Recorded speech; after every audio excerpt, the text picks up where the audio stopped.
QTC,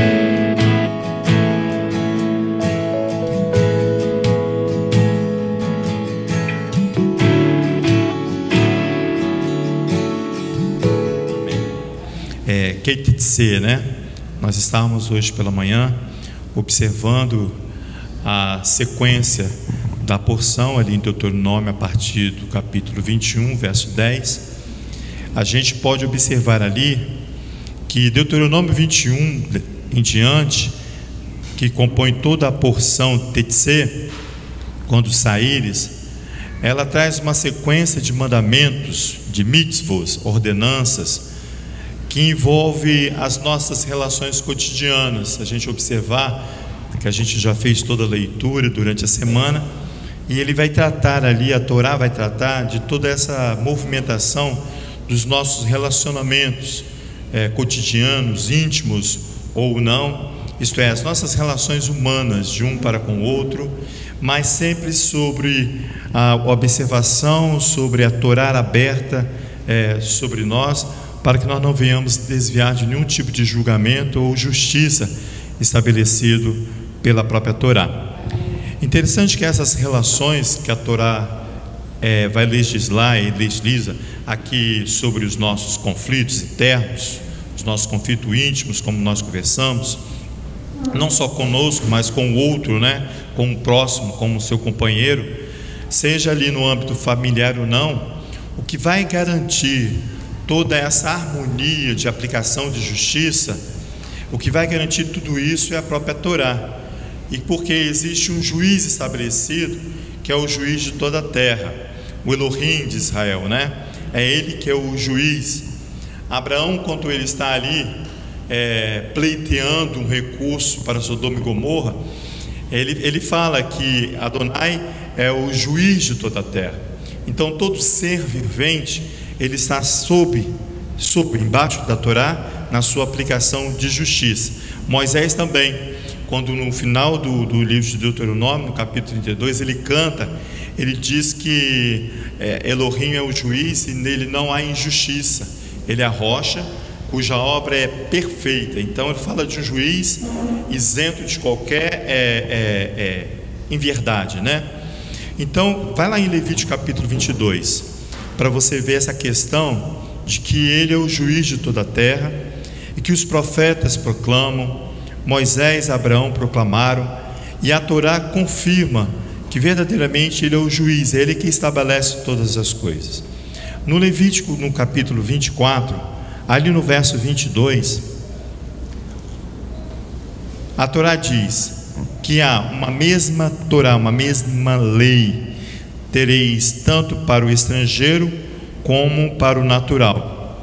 Eu sou o eterno, vosso Elohim. Toda vez que ele fala assim, eu Adonai, ou eu sou o eterno, vosso Elohim, é a assinatura dele. Na outra versão diz assim, o único julgamento será para vós. Então todos nós estaremos no mesmo julgamento. Assim será para o estrangeiro, para aquele que não conhece Torá, como para o natural. Sim, eu, Adonai, vosso Elohim. Então é ele que vai ordenar e coordenar todo o julgamento sobre a face da terra. E a exegese cristã diz que isso vai acontecer no final de todos os tempos. Não, Adonai nos julga constantemente.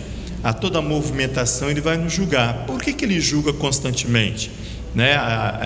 Ele julga todo o tempo, não toda hora, mas em todo o tempo.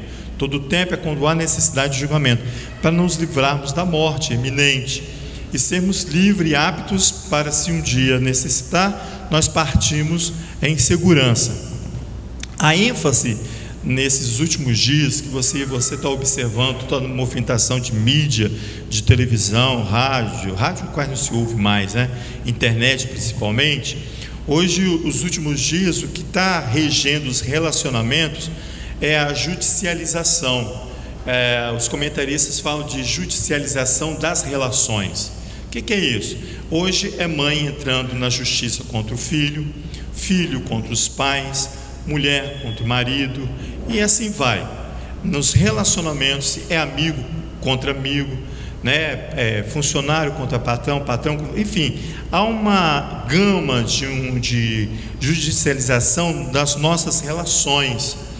Isso é por quê? Porque não conhecemos Torá, porque você precisa aguardar o tempo que se cumpre. Se não houver o tempo estabelecido de juízo e julgamento pela Torá, você sim vai procurar os seus direitos. Mas hoje não, hoje qualquer coisa, você entra na justiça contra o seu próximo, contra o seu irmão, contra sua mãe. O caso mais recente é dessa atriz aí que entrou na justiça contra os pais, e ali você vê a família se desmanchando, a Torá sendo totalmente desprezada. E quem é que julga? É Adonai? Não. Você já excluiu Adonai desse julgamento. Você está sobre agora um âmbito do direito judiciário humano. E quem julga primeiramente é o povo, né? Todo mundo vai lá e dá a sua opinião. Então a justiça hoje, como diz Isaías no capítulo 41, se eu não me engano, virou trapo de imundícia. Por quê? Porque não tem uma legislação carregada de justiça. Por isso que eu fiz questão de falar que quem é que vai estabelecer todo o julgamento e garantir a justiça em nosso relacionamento é Adonai, né? Igual a irmã estava comentando ali, que uma vez ela participou, ela presenciou um assalto, e ela clamou, e muito, e o assaltante nem a viu, passou direto por ela, porque é um Elohim que estabelece todo o juízo e todo o julgamento sobre as nossas vidas. Então as relações hoje assumiram imediatamente um caráter judicial, e vai levar o conflito direto ao poder judiciário humano, longe da luz da Torá, longe da luz da Torá. Porque o conselho de Jetro, lembra do conselho de Jetro?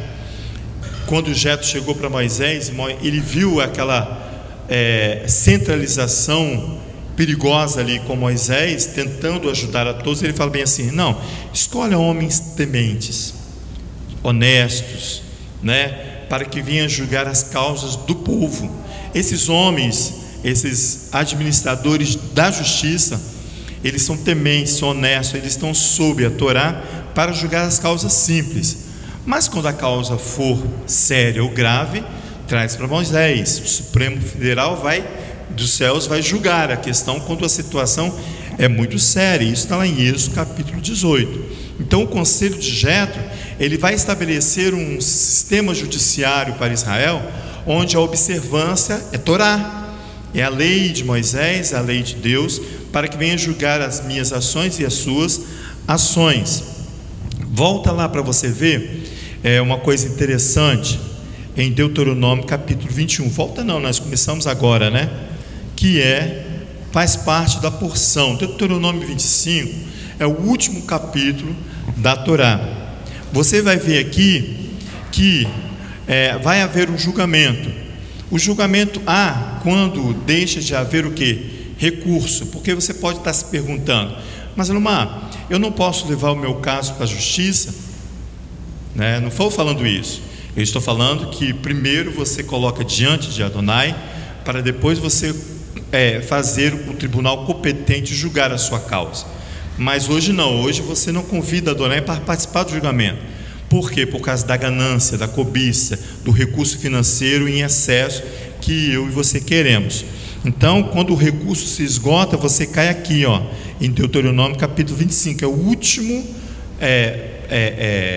capítulo ali dessa porção que tem de saber.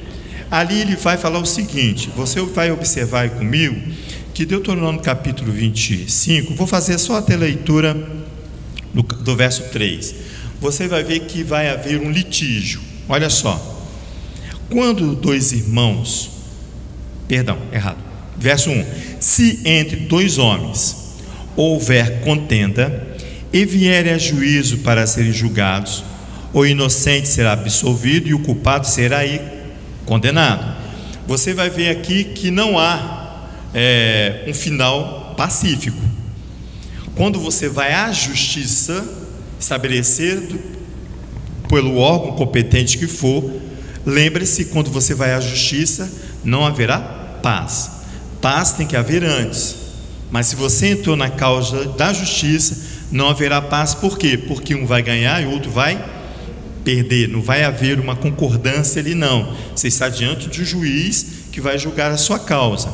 E diz assim: quando houver um litígio, na versão da Torá, um litígio é uma disputa, uma controvérsia entre partes, entre homens, eles comparecerão ao julgamento e são julgados. Justificai o justo, incriminai o criminoso. O justo foi justificado, apresentou-se às provas, foi embora, ganhou a causa, né? Ele foi justificado. O cuidado agora vai voltar-se ao cumpridor da pena, aquele que foi condenado a juízo. Continua a leitura para você ver se o centro vai ser ele agora. Ele diz assim: se o culpado merecer a pena de açoites, o juiz fará que ele se deite e seja açoitado na presença com o número de açoite segundo a sua culpa. Olha a versão de Torá. E assim, se o criminoso, verso 2, merece ser abatido, o juiz fará tombar e golpear a face dele.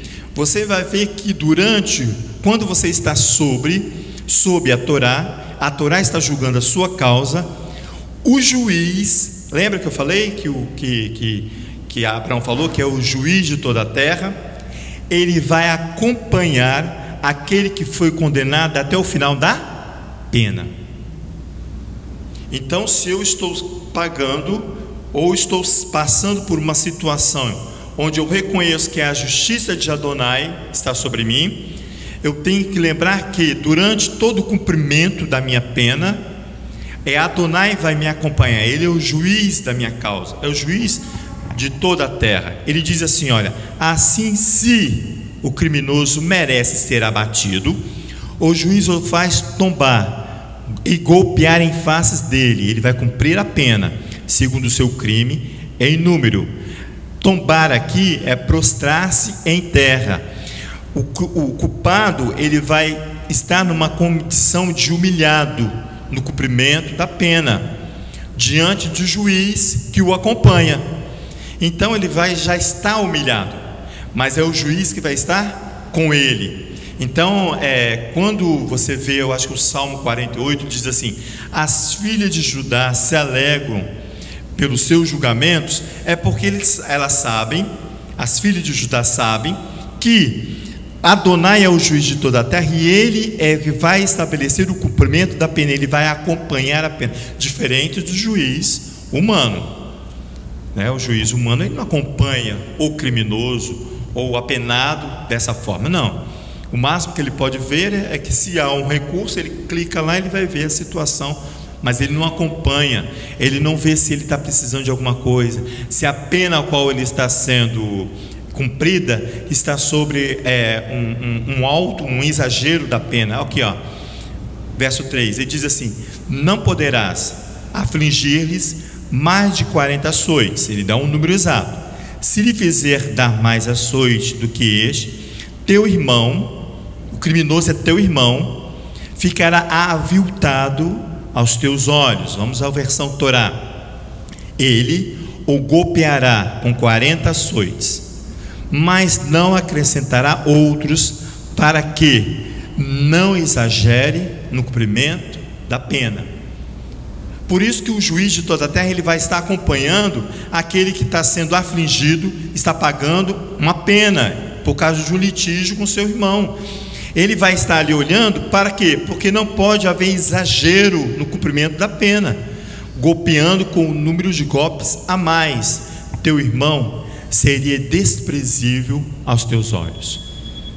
O teu irmão, aquele ao qual você está vendo ser açoitado ou cumprindo a pena, vai se tornar desprezível diante dos teus olhos, porque você vê que ele vai ser açoitado ou vai cumprir uma pena em exagero, além do que é permitido pela Torá. Apesar, eu botei aqui, ó, pesar a mão ao humilhado é torná-lo insignificante de provisão. Quando você pesa a mão para aquele que já está sendo julgado, o homem ou a mulher já está sendo passado por uma dificuldade que Adonai o impôs para ele. Você não pode aumentar a pena, você não pode pesar a mão mais. É isso que está falando aqui. Ele está sob um julgamento de Adonai. Adonai estabeleceu o julgamento para ele. Quem é você para pesar a mão sobre esse que está sendo já açoitado por Adonai? Por isso que quando eu faço isso, ele se torna desprezível para mim. Aí onde está a Torá que diz assim: amai o teu companheiro como a ti mesmo? Eu, Adonai, a assinatura dele autorizando isso. Então, ele se torna para você insignificante de provisão, sem sustento, sem condição necessária de manter a vida. Você despreza o outro. Então ele vai ficar sem sustento, sem provisão, sem condição de manter a vida. Por quê? Porque a mão pesou-se sobre ele. Então o juiz de toda a terra, ele está acompanhando essas coisas. Porque quando você faz uma ação dessa sobre o teu irmão, você está cometendo o quê? Um crime diante de Adonai. Um crime. Você exagerou golpeando com números de golpes a mais. O termo é o mesmo usado lá em Número, capítulo 21, verso 5. Você torna, a mesmo jeito que ali em Número 21, quando a Assembleia diz assim de Israel: nós não suportamos mais esse pão desprezível. É o mesmo termo que é usado quando você vê o seu irmão sendo açoitado por Adonai e você lhe pesa a mão ainda mais. Você estabelece um juízo e uma justiça sua. Isso é condenado pela Torá. Quer ver? Vai lá em Levítico capítulo 19. Aqui no Levítico 19, ele vai deixar isso bem claro para mim e para você, para que você não venha olhar aquele irmão que já está sendo ali açoitado por Adonai, com as suas dificuldades, com seus apertos, e você vai pesar a mão ainda mais. Aí você vê lá em Levítico, eu não fui não, peraí, Êxodo,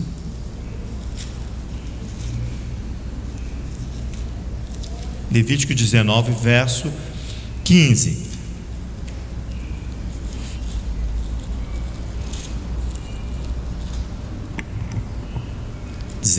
Verso 15 diz: não farás injustiça no juízo, não favorecerás ao pobre, nem complacente com o poderoso, mas com justiça julgarás o teu próximo. Ele está falando assim: não pesa a mão sobre aquele que está em juízo.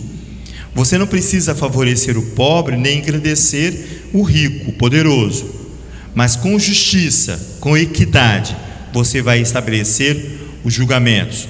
Justiça julgarás o teu próximo. Olha a versão Torá, diz assim: não fareis.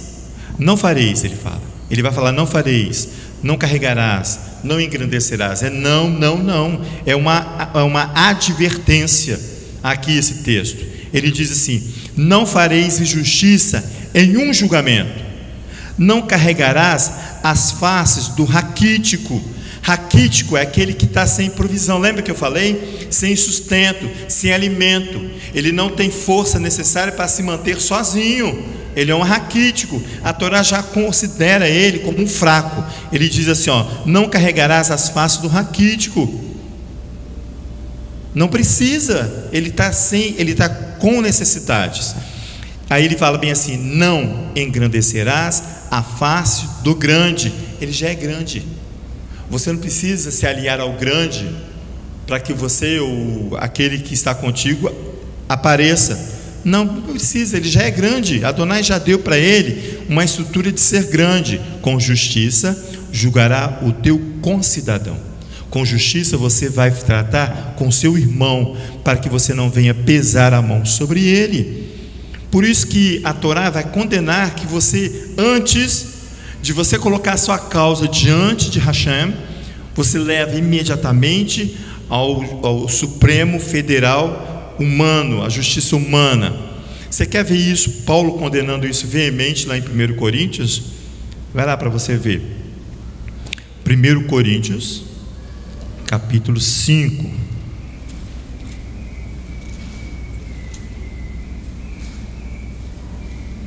lá no final do capítulo 5, a partir do verso 11, Paulo está ali, admoestando em Coríntios, e ele vai falar o seguinte: ele vê uma situação bem parecida, e ele vai chamar a atenção daqueles ao qual ele está ensinando. Olha o verso 11 do capítulo 5 de 1 Coríntios. Mas agora vos escrevo que não vos associeis com aqueles que, dizendo-se irmão, for devasso, ou avarento, ou idólatra, ou maldizente, ou beberrão, ou roubador. Com tal, nem ainda comais, porque ele traz sobre si conceitos que não é digno de Torá, ou não é digno daquele que serve a Adonai. Então não se associa a esses. Olha o verso 12: que me importa de julgar os que estão de fora? Não julgais vós os que estão de dentro, mas Elohim, o juiz de toda a terra, julga os que estão de fora.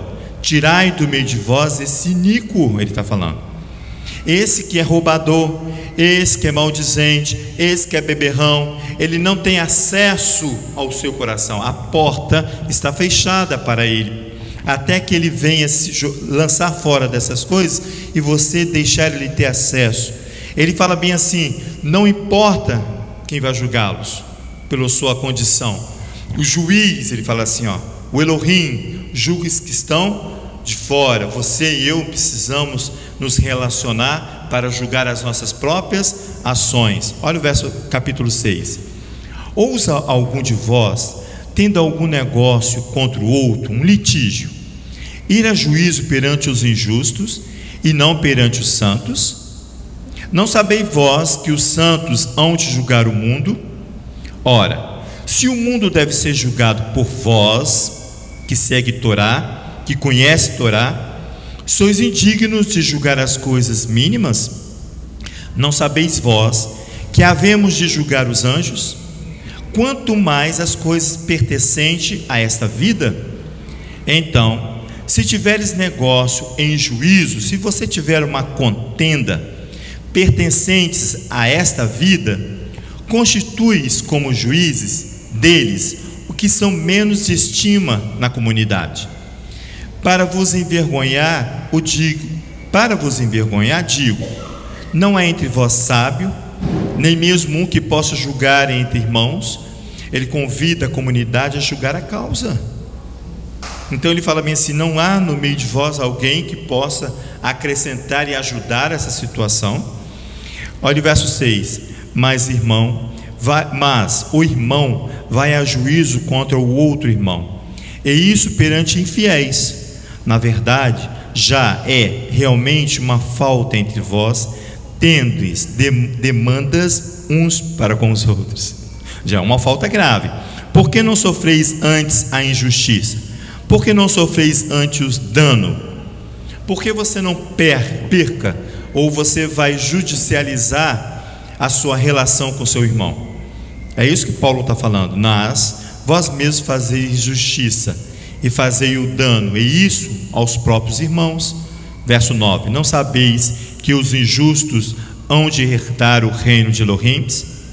Não erreis, nem impuros, nem idólatras, nem adúlteros, nem afeminados, nem sodomitas, nem ladrões, nem avarentos, nem bêbados, nem maldizentes, nem roubadores herdarão o reino de Elohim. A tais fostes alguns de vós, mas fostes lavados, mas fostes santificados, mas fostes justificado em nome do Adon Yeshua e pelo Espírito do nosso Elohim. Então é a questão de litígio entre os irmãos. Antes você tem um juiz de toda a terra.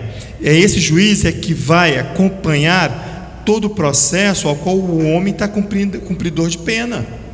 É diferente do juiz comum, ao qual hoje a maioria aí está entrando na justiça de irmão contra irmão, pai contra mãe, pai contra filho, filho contra mãe, etc. Por isso que a Torá, ela precisa e ela vai penetrar não somente como esse regulador interno nas nossas emoções, nos nossos relacionamentos, mas ela também age como um instrumento regulador das nossas relações externas. Não somente ela vai penetrar em mim, e eu preciso expulsar de mim tudo aquilo que nós conversamos hoje pela manhã, mas a Torá também vai regulamentar e regular a minha relação com o outro. Vai lá em Hebreus capítulo 4, por favor, para que você venha certificar a palavra de Adonai. Hebreus, aqui no capítulo 4, um verso único, diz assim: olha, a palavra de Elohim é viva e eficaz, e mais afiada do que qualquer espada de 2 gumes. Ela penetra até o ponto de dividir alma e espírito, juntas e medulas, e julga os pensamentos e as intenções do coração. Está vendo como a Torá ela penetra até onde você nem sabe que existe, entre juntas e medulas, entre o espírito e juntas, e dividir a alma e espírito. Então ela é viva e eficaz para isso, ela é perfeita para isso, diz o salmista no Salmo 19. Nós cantamos hoje de manhã, a Torá de Adonai, ela é perfeita, vai lá para você ver, para tratar essas causas, minha e sua. Salmo 19, o salmista fala que a Torá ela é perfeita para tratar estas causas, e você e eu não precisamos ficar indo à justiça humana, tratar daquilo que você pode colocar diante de Hashem. Tem causas que você vai utilizar, mas tem causas que não, que você precisa colocar diante do Eterno. Olha o Salmo 19, só o verso 7, por causa do nosso horário. Diz assim, ó. Não, estou em Isaías. Peraí. Salmo 19. Diz assim: a Torá do Eterno é perfeita e refrigera a alma. O testemunho do Eterno é fiel e dá sabedoria aos simples. Os preceitos do Eterno são retos e alegram o coração. O mandamento do Eterno é puro e ilumina os olhos. O temor do Eterno é limpo e permanece para sempre. As ordenanças do Eterno são verdadeiras e inteiramente justas. Mais desejáveis são do que o ouro, sim, do que muito ouro fino. Mais doces são do que o mel que goteja dos favos. Por eles é admoestado o teu servo, em os guardar a grande recompensa. Quem pode entender os próprios erros? Quem pode entender o pecado que está oculto em você, né? Expurga-me tudo os que me são ocultos, para que esse pecado seja julgado. Também da soberba guarda o teu servo, para que não se assoerie de mim. Então serei sincero, ficarei limpo de grande transgressão. Sejam agradáveis as palavras de minha boca e a meditação do meu coração perante a tua face. Ó Eterno, rocha minha e redentor meu. Ele é a rocha, diz Moisés. No verso 7 diz: a Torá de Adonai é íntegra, ela restaura o meu e o seu ser. Está vendo? A perfeição de Adonai, que a concordância com Hebreus, que Hebreus vai buscar isso onde? Na Torá, nisso aqui, ó, que ela restaura o ser. O testemunho de Adonai é em adesão, ele torna sensato tolo. A Torá inteira, diz os comentaristas, testemunha a vida de Elohim entre os homens. O relacionamento dos homens com Adonai está toda testemunhada, está em testemunha aqui na Torá. Por isso que a Torá é conhecida como o testemunho, como é que ela fala? As tábuas do testemunho. É conhecida a Torá. Na sua integridade, ela ensina o homem que escuta, a realizar a sua semelhança divina, isto é, agir conforme o testemunho, agir conforme o mandamento. Então ela vai inserir no homem, penetrar no homem, e vai inserir a sua integridade, interferindo na sua inteligência humana. A Torá faz isso.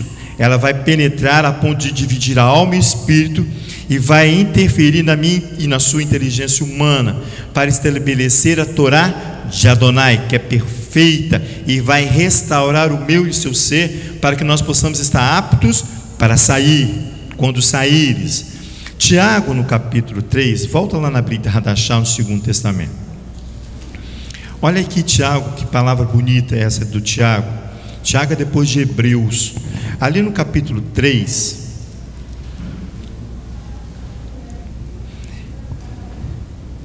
olha o verso 13. Vocês acharam aí? Tiago 3. Verso 13 diz assim: quem entre vós é sábio e entendido, mostre pelo seu bom procedimento as suas obras em mansidão de sabedoria.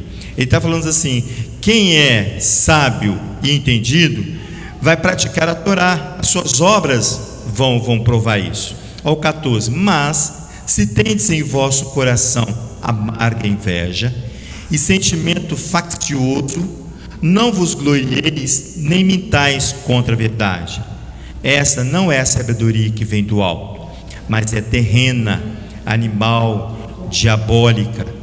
Pois onde há inveja e sentimento faccioso, aí há confusão, a contenda, a litígio, está vendo? De toda a obra má. Mas, verso 17, a sabedoria que vem do alto, ela é primeiramente pura, depois ela é pacífica. Por isso que nós precisamos mostrar primeiro as nossas causas ao juiz de toda a terra. Moderada, tratável, cheia de misericórdia e de bons frutos, sem parcialidade, sem hipocrisia. Ora, o fruto da justiça semeia-se em paz para os que promovem a paz.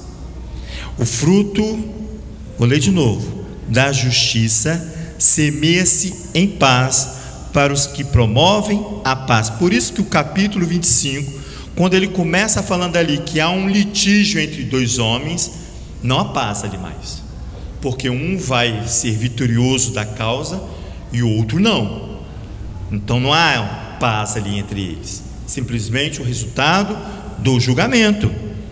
Mas ele diz assim: olha, quando você traz a justiça de Adonai, o fruto dela vai semear a paz. Porque a palavra é que a cidade espera um testemunho nosso, não é isso que nós falamos? Vamos a Atos capítulo 20. Nós vamos fazer algumas leituras aqui do capítulo 20, verso 17 em diante. Você vai ver que Paulo vai iniciar um discurso ali se eu não me engano, é de despedida. Ele está se despedindo aqui de Éfeso. Ele está ali, passou algum tempo ali, e ele precisa, se eu não me engano, retornar a Jerusalém. Ele vai mudar de ambiente, Paulo. Atos capítulo 20. Eu nem cheguei lá, estou tentando chegar, peraí. É um discurso, aqui na minha Bíblia está falando discurso de Paulo aos anciãos, é uma despedida. Observe que Paulo, a partir dali, ele vai proclamar um discurso e ele vai dar o testemunho. Olha só: de Mileto mandou a Éfeso, verso 17, chamar os anciãos da comunidade. Logo que chegaram, disse-lhes: vós bem sabeis, desde o primeiro dia que entrei na Ásia, como em todo esse tempo me portei no meio de vós. Ele está chamando para si a justiça, está vendo? Testemunho, perdão, justiça não, testemunho. Verso 19: servindo ao Adão com toda a humildade, com muitas lágrimas e tentações pelas ciladas dos hebreus me sobrevieram, dos judeus me sobrevieram. Verso 20: sabeis que nada que útil seja, deixei de vos anunciar e ensinar publicamente nas casas. Ele está dando aqui um bom testemunho de que o trabalho que ele fez foi público. Ele não omitiu nada que provém da Torá. Esse é o testemunho. E agora, verso 22, 21: tenho declarado tanto aos judeus como aos gregos que deve se converter, retornar a Elohim, arrepender-se e ter fé em nosso Adão Yeshua, o Messias. E agora, compelido pelo Espírito, vou para Jerusalém, não sabendo eu lá não sabendo o que lá me há de acontecer. Somente sei o que o Espírito Santo, de cidade em cidade, me revela, dizendo que me esperam prisões e tribulações. Ele está falando que ele não sabe o que espera, mas o Espírito já está conduzindo ele, que o vai ter para ele não é boa coisa, que ele não venha esperar boa coisa. Ele diz assim: olha, o que me esperam são prisões e tribulações. Mas olha o 24: mas nada tenho a minha vida por preciosa, contanto que cumpra com alegria a minha carreira e o ministério que recebi do Adão Yeshua, para dar testemunho da verdade, da graça de Elohim. Não importa o que nos espera na praça, o importante é que você precisa cumprir aquilo que Adonai estabeleceu para nós. Lembra que eu falei de manhã que o presente para a vitória é uma ordenança para a casa, é um testemunho para a casa Rehovot, mas uma ordenança para a associação Lefbet, que vai executar aquilo que o Eterno mandou para nós. Mas olha, diz Paulo, nada tenho na minha vida por preciosa, ele diz, contando que se cumpra com alegria a minha carreira e o ministério que recebi do Adão Yeshua, para dar testemunho da verdade, da graça de Elohim. Agora, na verdade, sei que nenhum de vós, entre os quais passei anunciando o reino de Elohim, jamais tornará a ver o meu rosto. Portanto, hoje vos declaro que sou inocente do sangue de todos. Ele é inocente porque ele foi cumpridor, ele anunciou o testemunho para a cidade. Aí você fala bem assim: mas Leomar, como é que eu vou dar, pastora, testemunho na cidade para um evento onde o nome de Adonai nem aparece? Você precisa prestar atenção na movimentação do evento. Yeshua, quando ele ia ensinar, ele ensinava por parábolas. Ele diz assim, que a verdade pertencia a alguns, mas a outro bastava entender o que estava acontecendo. Se não me engano, é isso em Marcos. Vai lá comigo, por favor. Isso aí, Marcos capítulo 4.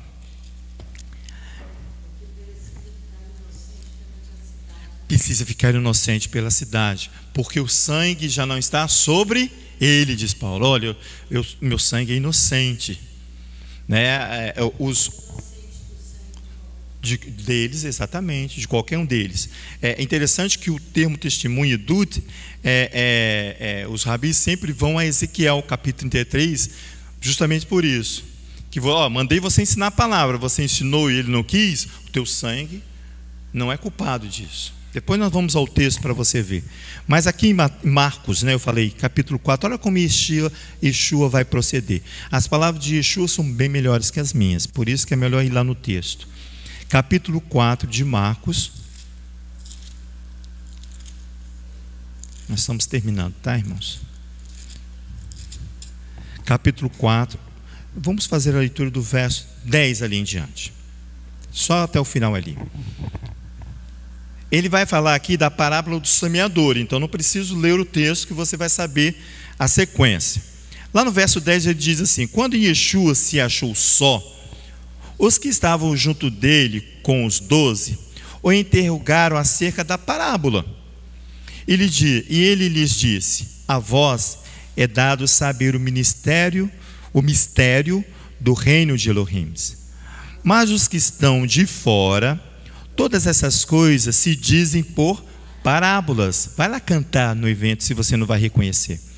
Para que vendo, vejam e não percebam, e ouvindo, ouçam e não entendam, para que não se convertam e lhes sejam perdoados, para que não se convertam e sejam perdoados os pecados. Então Yeshua lhe disse: não percebeis essa parábola?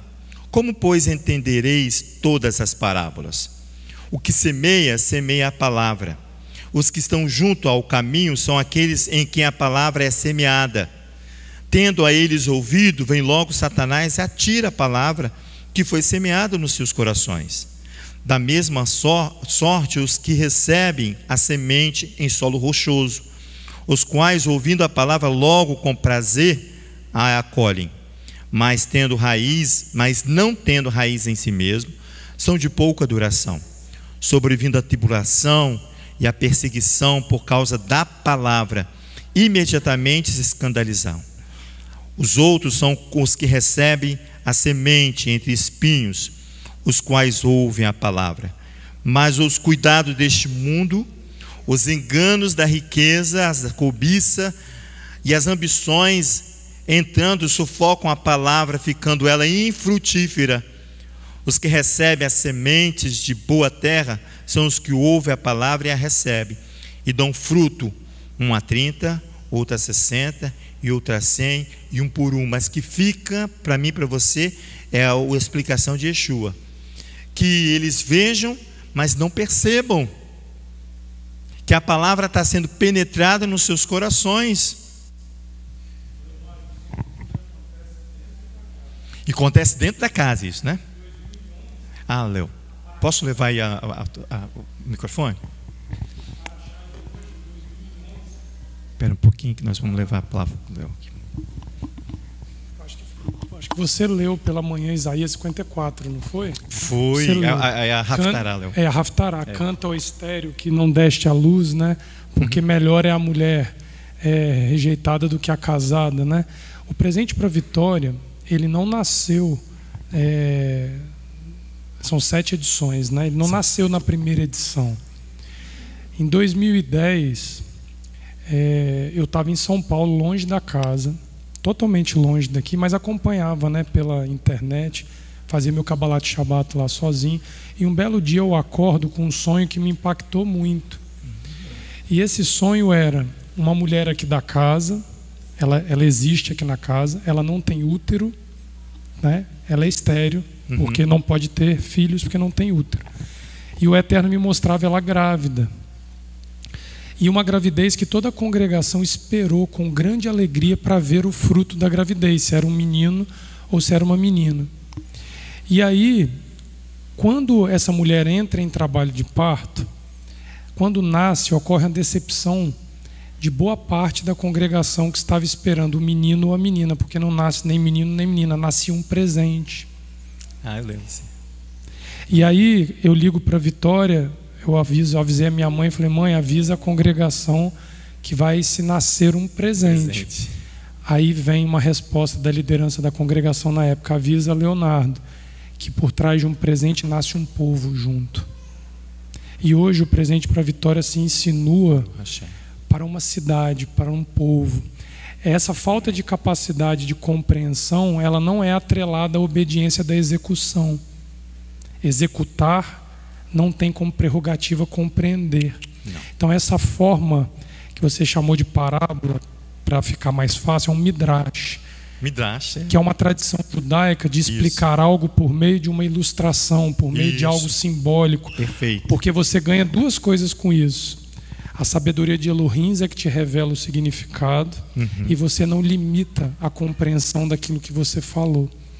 Amém. Então, quando você vai e explica que a cidade não precisa necessariamente, mas aqueles que tiverem um coração voltados para Elohim vão ser convencidos do que está sendo falado com a sutileza do sopro sagrado. Mas o interessante é que no sonho eram pessoas de dentro da congregação com dificuldade de se alegrar, porque não era nenhum menino, nem uma menina, era um presente. A própria comunidade não estava entendendo. Alguns da comunidade não conseguiam entender, porque é um midrash, é algo que depende de Elohim para sensibilizar, para que nós possamos compreender.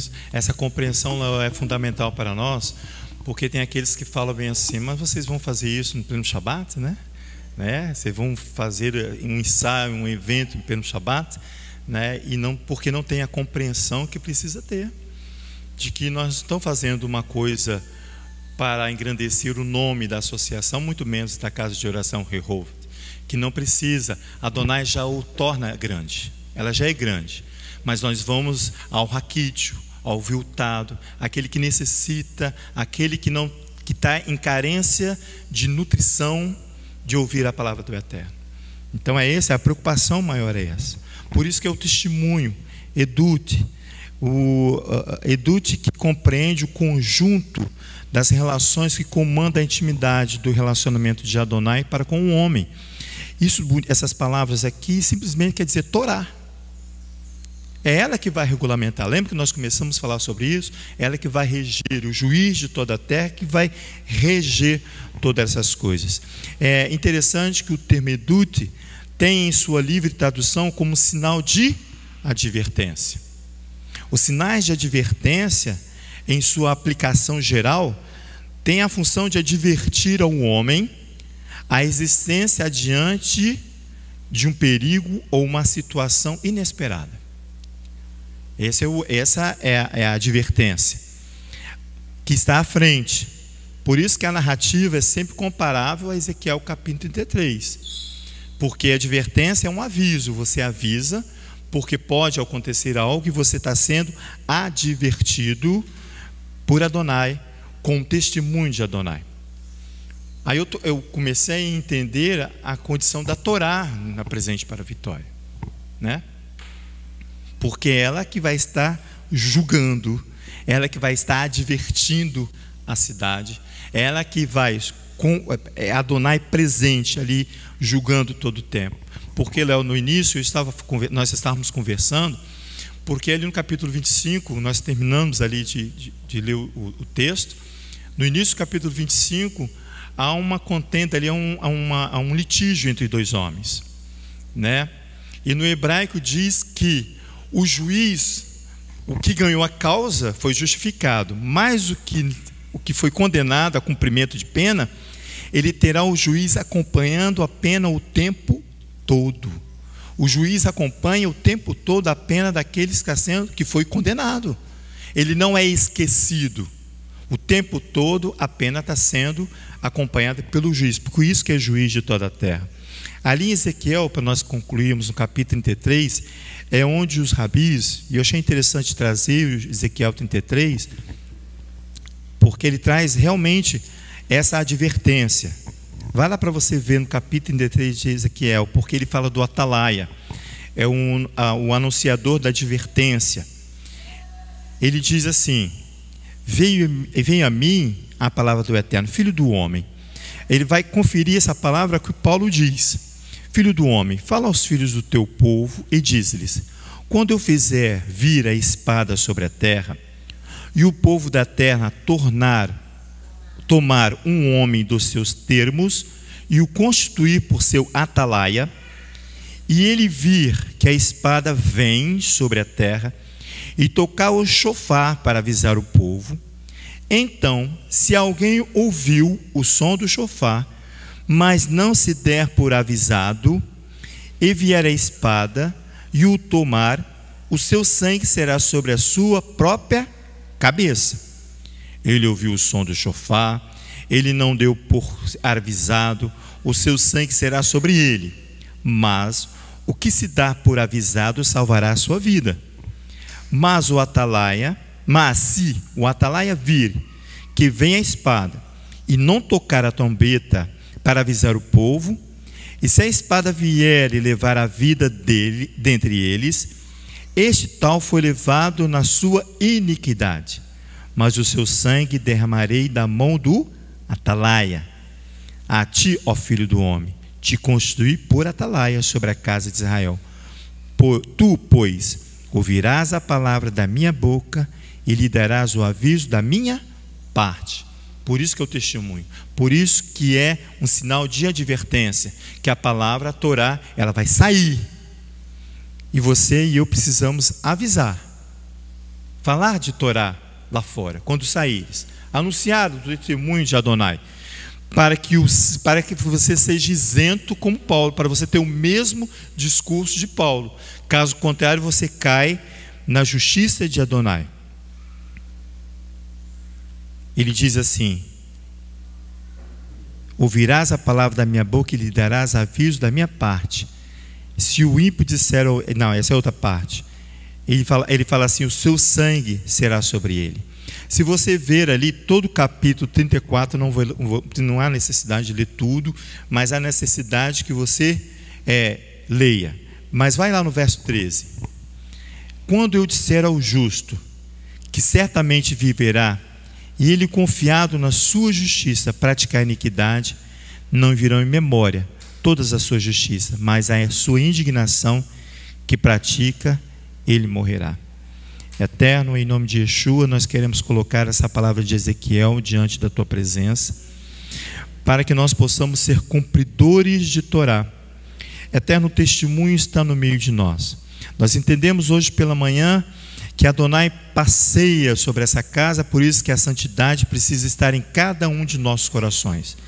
Eterno, nós precisamos ser justificados, sim, mas nós precisamos que o sangue do inocente não recaia sobre nós. Mas para isso, ó Pai, introduz em nós a capacidade de anunciar a Tua palavra, de anunciar a Tua Torá e dar testemunho desta casa para a cidade, para que nós possamos ser justificados em Ti, em nome de Yeshua, para que, quem sabe, no meio dessa cidade, muitos ainda se salvarão. Essa é a nossa oração diária, essa é a nossa oração semanal e mensal, e todos os dias de nossas vidas nós estamos colocando essa cidade diante da Tua presença, que ela possa receber o presente que nós entregaremos nas Tuas mãos, e que ela possa receber em gratidão. Em nome do Teu Filho Yeshua que nós oramos, para que nós possamos alcançar dignidade na Tua presença eterna, e assim fazer conforme nos foi dado o aviso, conforme foi dado para nós, e a confiança que o Senhor teve em nossas mãos, em nome de Yeshua, o Messias. Amém.